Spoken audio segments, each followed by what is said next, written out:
সাব্বির রহমান সৌম্য সরকার এবার ডিপিএল খেলবেন চ্যাম্পিয়ন দল আবাহনীর হয়ে। এছাড়া নাজমুল হোসেন শান্ত, জাকির আলীদের সাথে দলটিতে অধিনায়ক হিসেবে আছেন মোসাদ্দেক হোসেন সৈকত। সেক্ষেত্রে ডিপিএল এ কেমন দল গড়ল আবাহনী ও তাদের স্কোয়াডে আছে কারা, তা নিয়ে থাকছে প্রতিবেদন।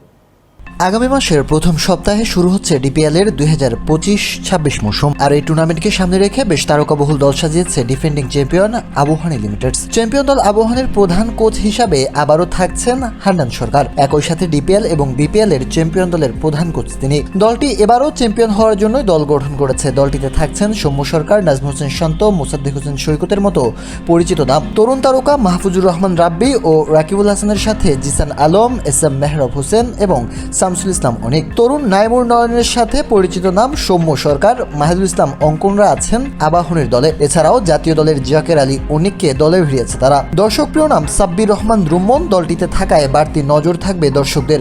এছাড়াও সাব্বির হোসেন, অনিক সরকার আছে দলটিতে। পেসারদের মধ্যে খালেদ আহমেদের সাথে ইকবাল হোসেন ইমন, মারুফ মৃধাকে চুক্তিবদ্ধ করেছে আবাহনী। তাছাড়াও রহনাতুল্লাহ বর্ষণ ফিরছেন খেলায়।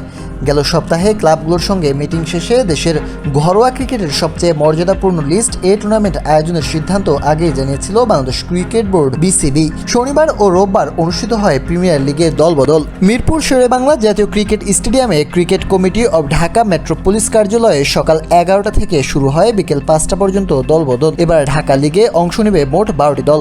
তারা হচ্ছে ডিফেন্ডিং চ্যাম্পিয়ন আবাহনী লিমিটেড ও তাদের চিরপ্রতিদ্বন্দ্বী মোহামেডান স্পোর্টিং ক্লাব লিমিটেড।